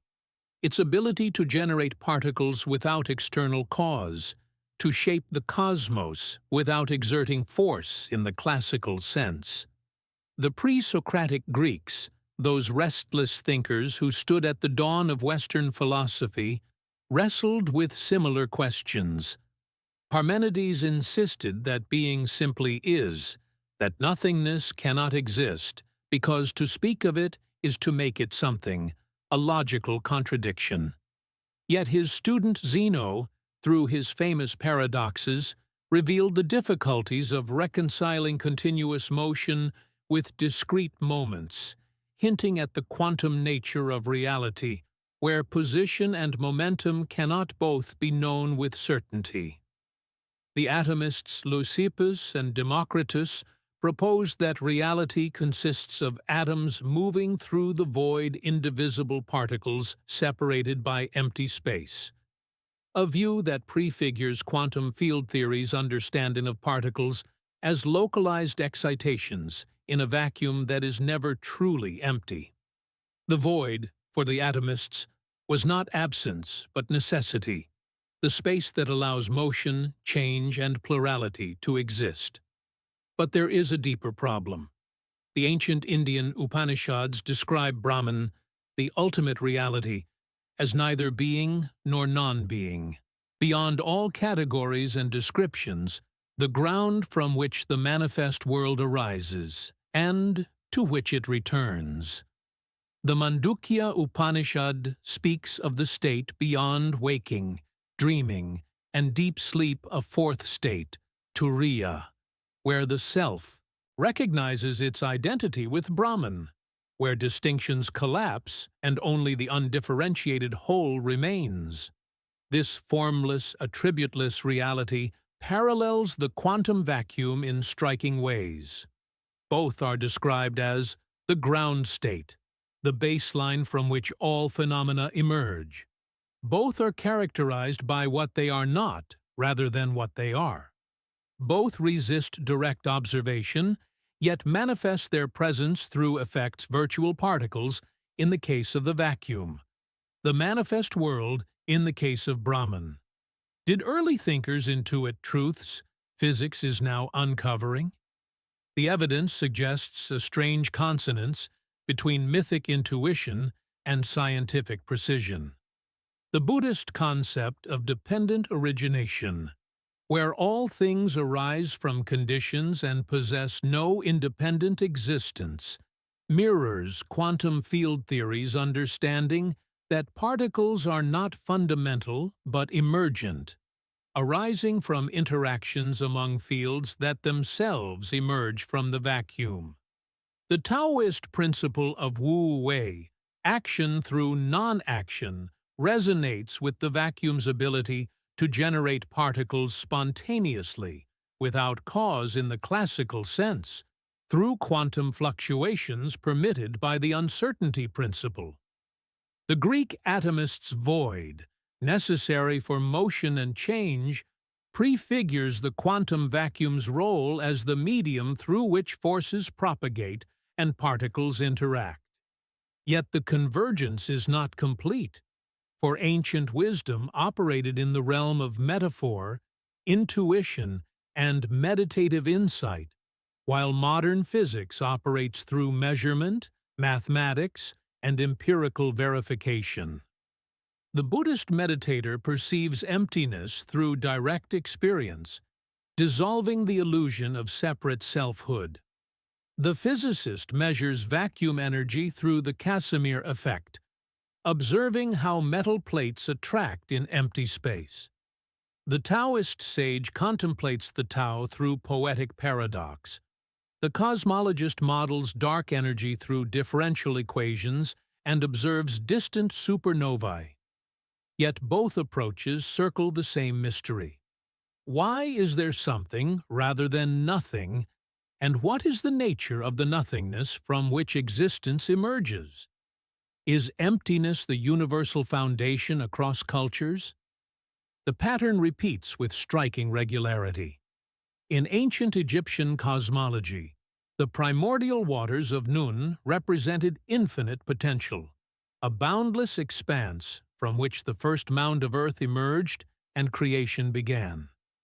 In Norse mythology, Ginnungagap, the yawning void, existed before the cosmos, flanked by fire and ice, whose interaction gave birth to the first beings. In Hebrew tradition, tohu wa bohu, formlessness and emptiness, described the state before divine creation, when the Spirit of God moved upon the face of the waters. Each tradition, in its own idiom, recognized that creation begins not with substance, but with absence, that the origin story must start with a void that paradoxically contains the potential for everything. And this is where the story bends. Modern cosmology, through inflation theory and quantum vacuum fluctuations, has arrived at a strikingly similar conclusion. The universe, according to inflationary models, emerged from a false vacuum, a high-energy state of quantum fields that spontaneously decayed, releasing energy that became matter, radiation, and the kinetic energy of expansion. The cosmic microwave background radiation, that faint afterglow of the Big Bang, carries the imprint of quantum fluctuations in this primordial vacuum, fluctuations that were stretched to cosmic scales during inflation and seeded the density variations that later collapsed into galaxies. The emptiest places in the universe, the vast voids between galaxy clusters, are now expanding faster due to dark energy, the vacuum's negative pressure that dominates the cosmos's evolution. The vacuum, once dismissed as mere absence, has become the protagonist of the cosmic story, the invisible force that shapes space, time, and matter. The eerie feeling that humanity has always sensed the power of nothing deepens as we recognize that ancient traditions did not merely speculate about emptiness, but structured entire philosophies around it. The Buddhist path to enlightenment involves realizing shunyata, perceiving the emptiness of all phenomena, and thereby liberating oneself from suffering born of attachment to illusions. The Taoist sage seeks alignment with the Tao, which operates through emptiness and non-action, effortlessly generating the 10,000 things without grasping or controlling. The Greek philosophers debated whether the void was real or impossible, whether motion required empty space, or whether being was continuous and unchanging. Each tradition, through meditation, logic, or mythic narrative, probed the nature of nothingness and concluded that it was not trivial, but essential, not peripheral, but central to understanding existence. The tension between mythic intuition and scientific precision emerges most clearly in the language each tradition employs. Ancient wisdom speaks in paradox. Emptiness is form. Non-being generates being. The nameless names all things. Modern physics speaks in equations. The quantum vacuum possesses zero-point energy. Virtual particles borrow energy from uncertainty. Spacetime emerges from entanglement. Yet beneath the different vocabularies lies a shared recognition that the material world, for all its apparent solidity, arises from a foundation that is not material, that the cosmos's architecture is built upon something or nothing that resists direct observation, yet manifests through undeniable effects. But there is a deeper problem still. The convergence between ancient wisdom and modern physics raises a profound question. Are we rediscovering timeless truths through new methods? Or are we projecting modern concepts onto ancient texts that meant something different? The Buddhist concept of shunyata is soteriological, concerned with liberation from suffering, not cosmological in the pre-scientific sense. The Taoist Tao is ethical and mystical, guiding human action and spiritual cultivation, not a theory of quantum fields.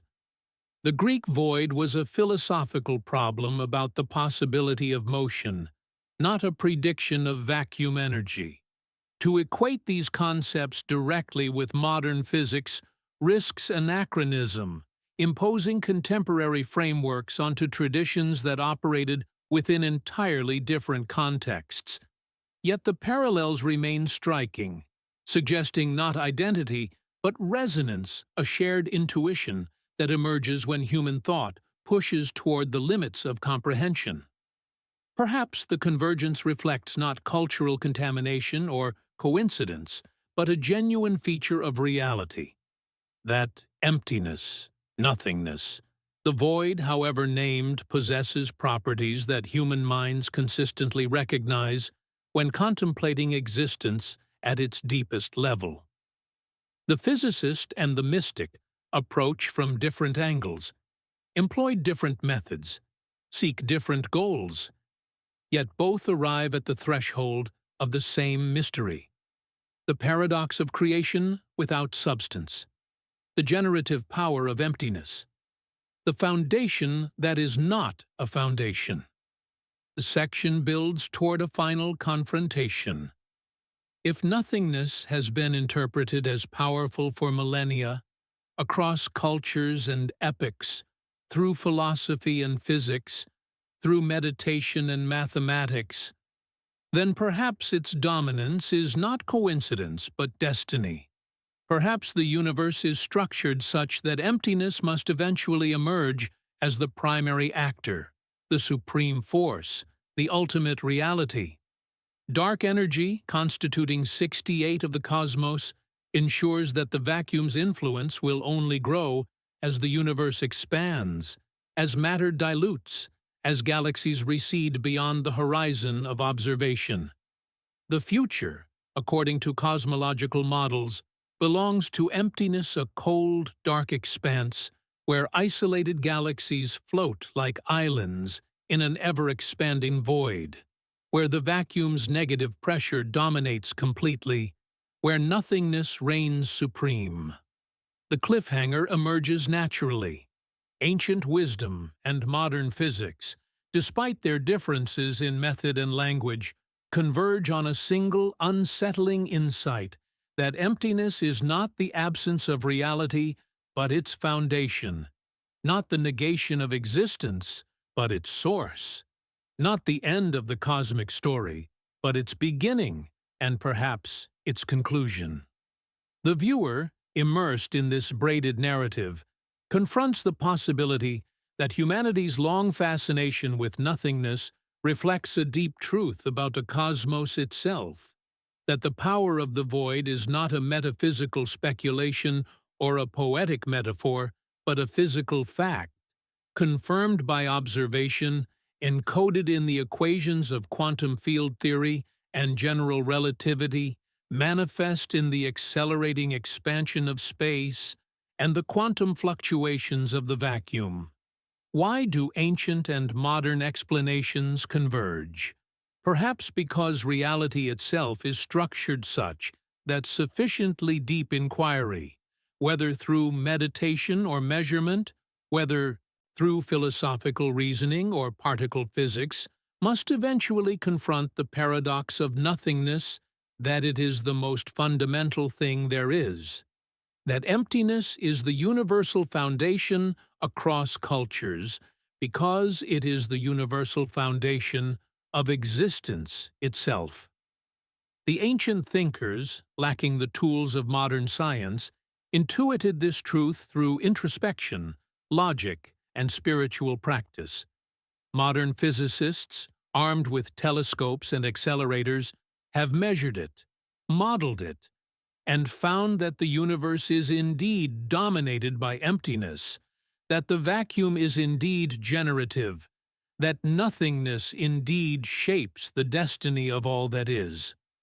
And if this convergence is not coincidence, if the dominance of emptiness is not accident but necessity, then the final question looms. What does it mean to exist in a universe where nothing is more powerful than something, where the void is the architect, where nothingness is destiny? Travel forward now, not billions but trillions of years, into a future where the stars we know as eternal have long since extinguished, where galaxies have drifted beyond the horizon of visibility, where the universe has expanded so far that the light from distant places can never reach us again. This is the deep future, a time when matter itself becomes a rarity, when energy thins to near nothingness, when the vacuum patient, silent, inexorable, becomes the final ruler of all that remains.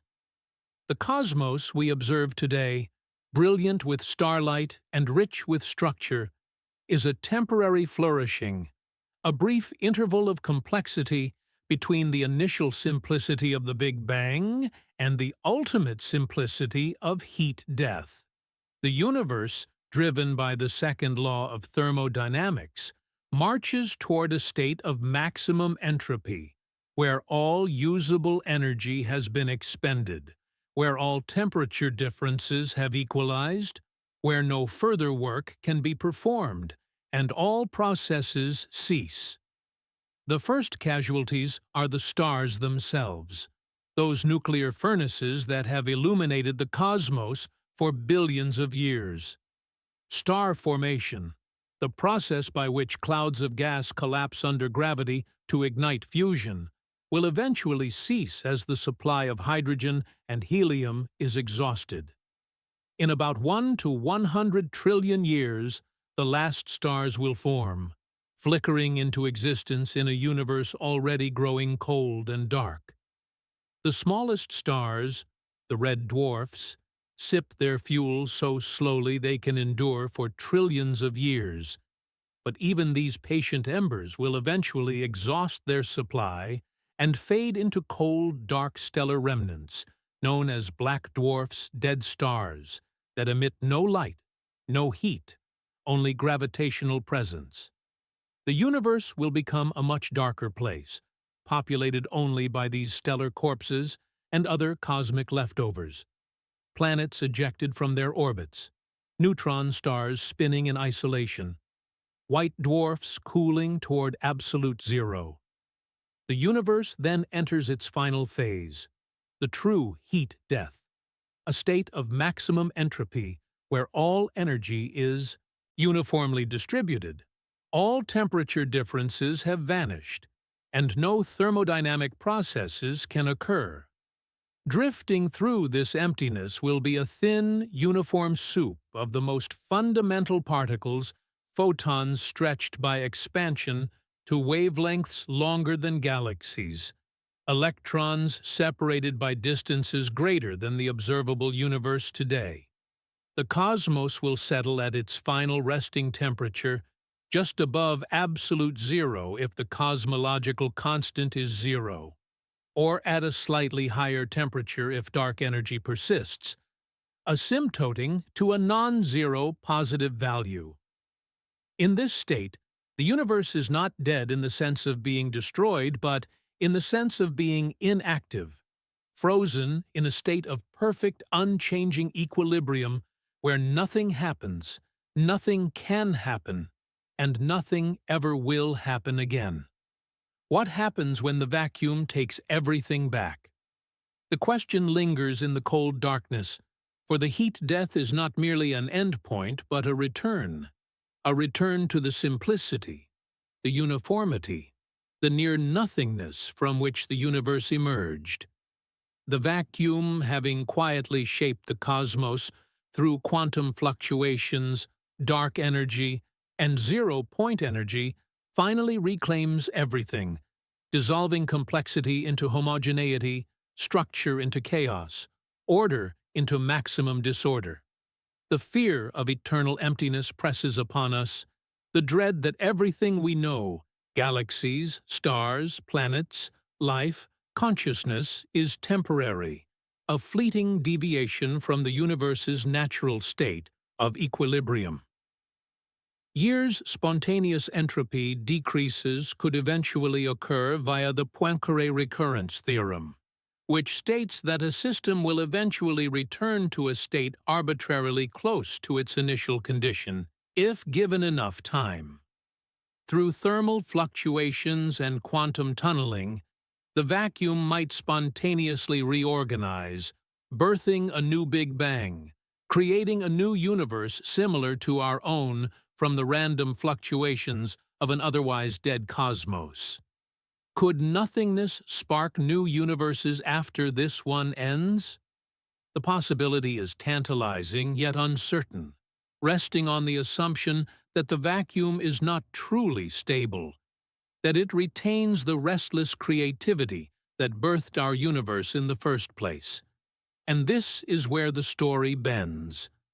The current vacuum state we inhabit may be a false vacuum, a metastable energy configuration that, over unimaginable timescales, could tunnel to a lower energy state, releasing energy and triggering a new phase transition. This vacuum decay would not be gentle.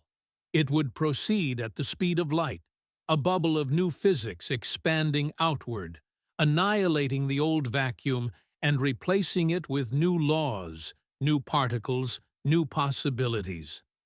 Alternatively, the universe may enter a second inflationary epoch, where a new inflaton field drives exponential expansion, stretching space and generating new matter and energy from the vacuum's inherent potential. These scenarios are speculative, resting on the edge of what current physics can predict, yet they suggest that even in the deepest darkness, the vacuum retains the power to create, to reshape, to begin again. The awe of a universe that may restart from the void emerges as a counterpoint to the dread of heat death. If the vacuum is truly the foundation of existence, if nothingness possesses the creative power that quantum field theory and cosmology suggest, then the end of our universe is not the end of all universes.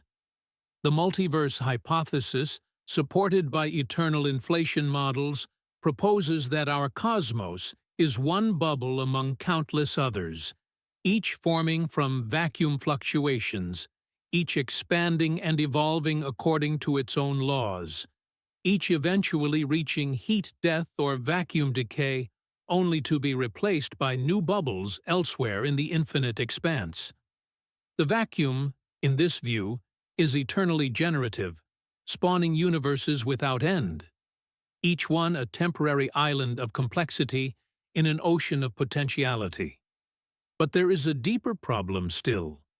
The heat death, for all its finality, does not imply annihilation in the absolute sense. Energy is conserved. It is not destroyed, but merely spread out, dissipated to the point where it can no longer perform work, no longer sustain structure or life. The energy that once powered stars, that once flowed through living cells, that once sparked consciousness, still exists evenly distributed across the vast expanse of space, maximally disordered, utterly useless, but not gone. In the language of thermodynamics, the universe reaches equilibrium, the state from which no spontaneous change can arise without external input. Yet quantum mechanics introduces uncertainty, randomness, the possibility of spontaneous deviations from equilibrium. The fluctuation theorem suggests that, over sufficiently long timescales, improbable events such as a local decrease in entropy can occur purely by chance. Perhaps, in the inconceivable depths of time, order could spontaneously re-emerge from chaos, complexity from simplicity, life from death. The quiet hope that existence never fully dies rests on this fragile possibility.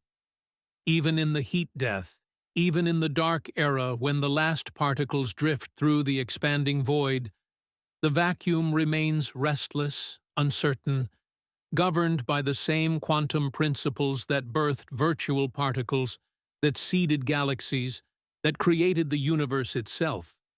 What if the vacuum, after eons of silence, spontaneously fluctuates again, spawning a new inflaton field, a new region of false vacuum, a new Big Bang?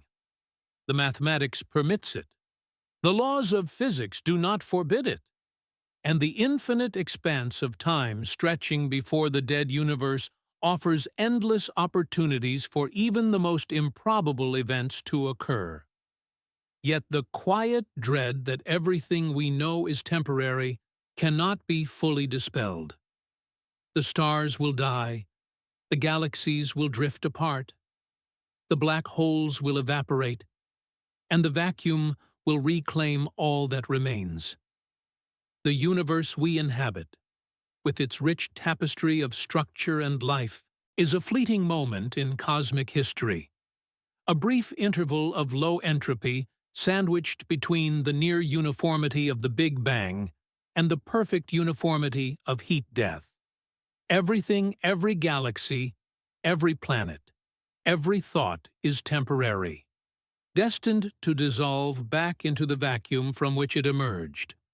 The cosmos offers no guarantee of permanence, no promise of eternal existence, only the slow, inexorable march toward equilibrium, toward darkness, toward silence. The section concludes as it began, traveling forward through time. But now the destination is clear. A cold, dark, nearly empty universe, populated only by the vacuum's invisible energy and the vanishingly rare particles that drift through the expanding void. The fate shaped by nothingness is not instantaneous annihilation, but slow dissolution. Not sudden death, but gradual fading. Not destruction, but transformation. Matter returning to energy. Energy dispersing into space. Space expanding forever, carrying everything apart until nothing remains but the vacuum itself. Patient and eternal. The final ruler of a universe that began with a fluctuation and ends with silence. Yet within that silence lies possibility. New fluctuations, new universes, new cycles of creation and dissolution, the eternal dance of nothingness and somethingness, the paradox of a vacuum that is never truly empty, never truly still, never truly dead. The viewer is left suspended between dread and hope, between the fear of eternal emptiness and the awe of a cosmos that, even in death, retains the power to begin again. Return now to the question that has haunted every section, every scale, every epoch. Is nothing more powerful than something? The journey has carried us from the quantum foam to the cosmic web, from the birth of the universe to its final dissolution, and at every turn we have encountered the same unsettling pattern. Emptiness shapes existence. The vacuum generates matter. Nothingness determines the fate of all that is. Yet the question refuses simple resolution. For power is not a single axis, but a spectrum, and the relationship between nothingness and somethingness is not one of dominance, but of symbiosis, not opposition, but mutual definition. To ask which is more powerful may be to ask the wrong question entirely, for perhaps they are not adversaries but partners, not separate entities but two aspects of a single paradoxical reality. At the quantum scale, the answer seems clear. Nothingness is generative, creative, restless with potential. The vacuum, far from being empty, seethes with virtual particles that flicker into existence and annihilate within fractions of a second, borrowing energy from the uncertainty principle and leaving measurable effects: the Casimir force, the screening of electron charge, the zero-point energy that persists even at absolute zero temperature. Matter, in this view, emerges from the vacuum as excitations of quantum fields, temporary elevations above the ground state, patterns that persist because they are stable solutions to the equations governing those fields. What if the universe needs nothing to exist at all? The evidence suggests it does. Without the vacuum, there would be no fields. Without fields, no particles. Without particles, no atoms, no matter, no structure.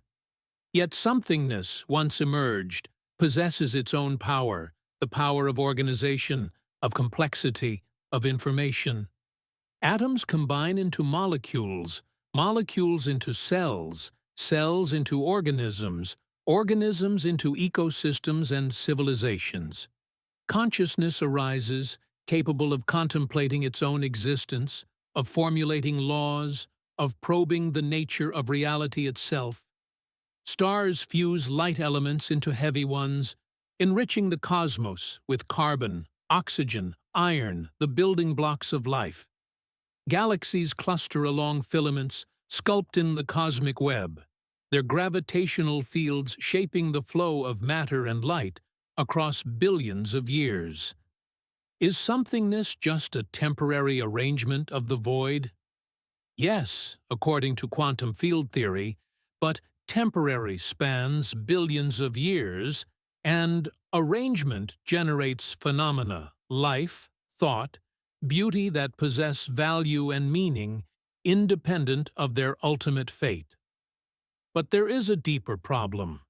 The very distinction between nothingness and somethingness begins to dissolve under scrutiny.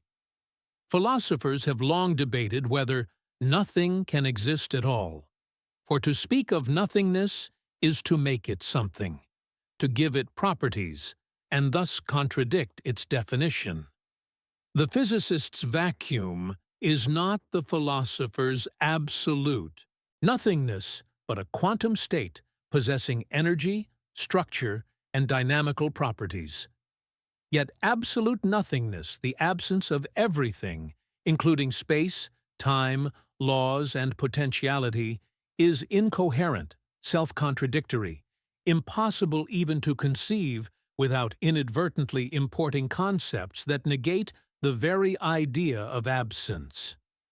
Nothing cannot exist because existence is the defining characteristic of thingness, and the notion of nothing existing is paradoxical, a linguistic trap rather than a coherent possibility.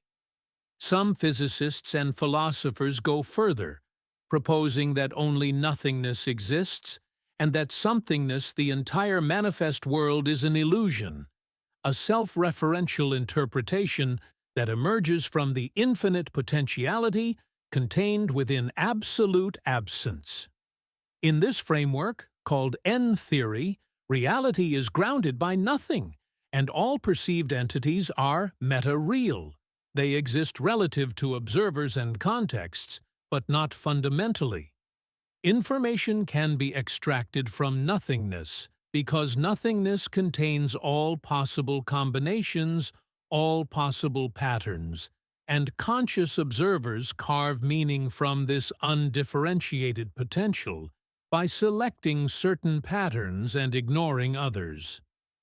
The universe, in this radical view, is not a collection of things, but an illusion that explains itself to itself, a self-organizing interpretation of nothingness that borrows structure temporarily before returning to the formless ground state. Could nothingness be the ultimate creative force? The evidence, gathered across scales and epochs, suggests yes, but with crucial caveats. Nothingness creates not by intention or design, but by necessity, by the operation of laws that govern quantum fields, thermodynamics, and spacetime geometry. The vacuum generates virtual particles because the uncertainty principle forbids perfect stillness. The universe expands because dark energy, the vacuum's negative pressure, dominates over the gravitational attraction of matter. Galaxies formed because quantum fluctuations during inflation seeded density variations that later collapsed under gravity.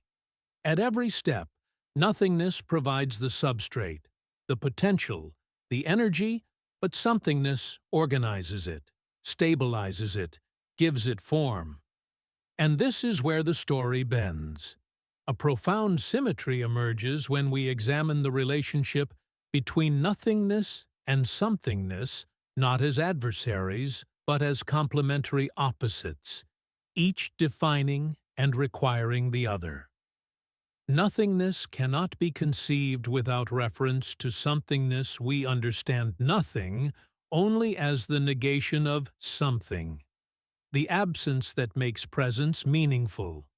Somethingness, in turn, emerges from nothingness and depends upon it. Particles are excitations above the vacuum state, defined by their deviation from the ground state of quantum fields.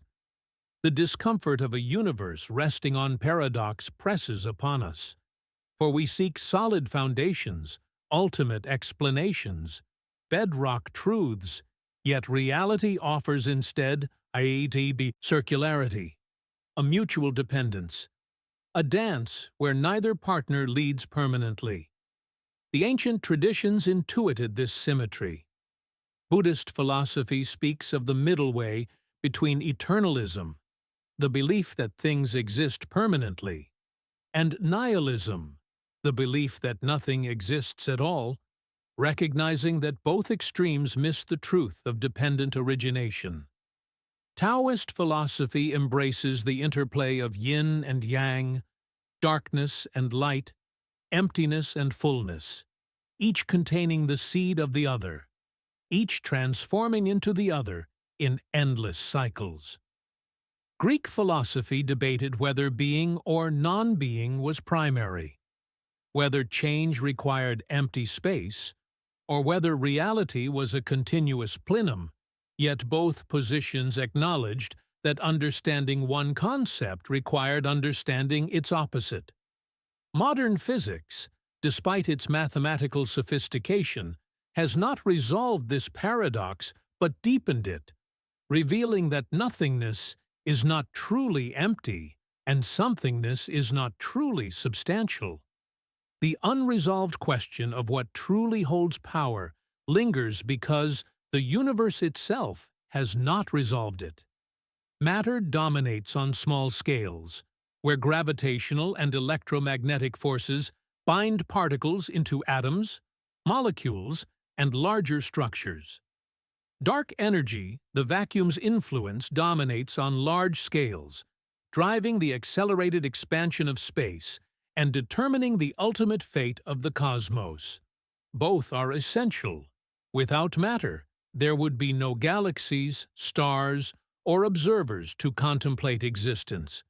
Without the vacuum, there would be no fields from which matter emerges, no dark energy to shape cosmological evolution.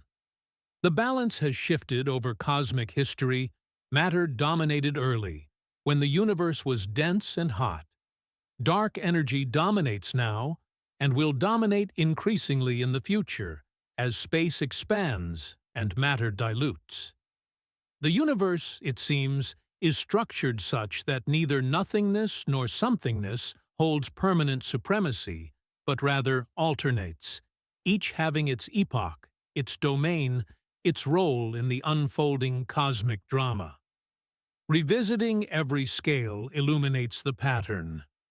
At the Planck scale, spacetime itself may emerge from quantum entanglement, from information encoded in correlations that exist prior to any notion of distance or separation.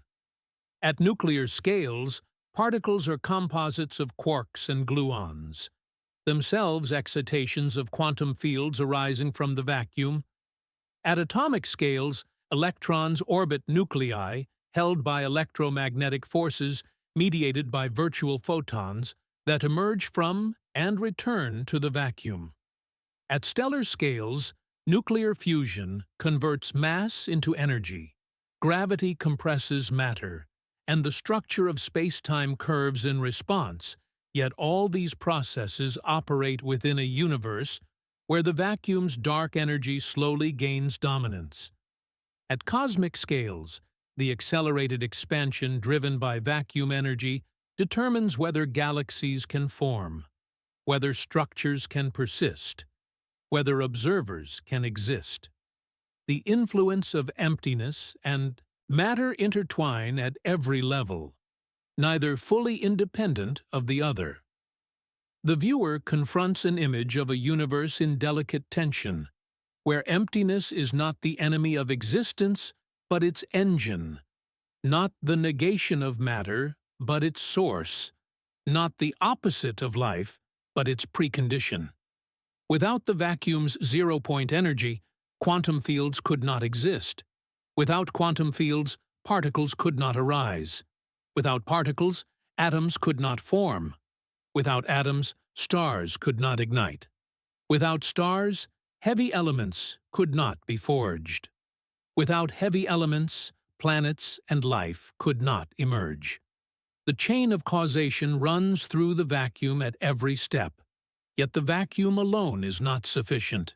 The laws of physics, the constants of nature, the initial conditions of the universe all play essential roles in determining what emerges and persists.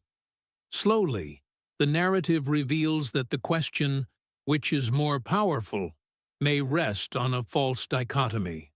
Nothingness and somethingness are not separate entities in competition, but complementary aspects of a unified whole, distinctions made by conscious observers to navigate and comprehend reality, rather than intrinsic divisions carved into the structure of existence. The vacuum is not nothing, but the ground state of quantum fields, possessing energy and structure. Matter is not something independent of the vacuum, but patterns within those fields, temporary excitations that arise and eventually dissolve. To ask which is more powerful is like asking whether waves or water is more fundamental. The wave exists only as a pattern in water, yet water's properties are revealed most clearly when it forms waves. The final lines prepare a soft cliffhanger, drawing the narrative full circle to the beginning. If the universe came from nothing once, if quantum fluctuations in the vacuum birthed space-time, matter, and energy during the Big Bang, what stops it from doing so again? The laws of physics do not forbid new universes from emerging, new fluctuations from spawning new Big Bangs, new bubbles of space-time from inflating out of the eternal vacuum. The multiverse hypothesis suggests that our cosmos is one among countless others, each arising from vacuum fluctuations, each evolving according to its own laws, each eventually reaching heat death or vacuum decay, only to be replaced by new bubbles elsewhere. The vacuum, if truly the foundation of existence, possesses the power to create endlessly, to generate universes without limit, to ensure that even when our cosmos fades into cold darkness, existence itself continues elsewhere, in forms we cannot imagine. The viewer is left suspended between certainty and mystery, between understanding and ignorance, between the fear that nothing is permanent and the hope that existence is inexhaustible. The universe rests on paradox nothingness, that is something, somethingness, that is nothing, a foundation that is no foundation, a beginning that had no beginning, an end that may not be final. The dance between nothingness and somethingness continues, neither holding permanent power, both essential, both creative, both shaping the cosmos in ways that defy simple categorization.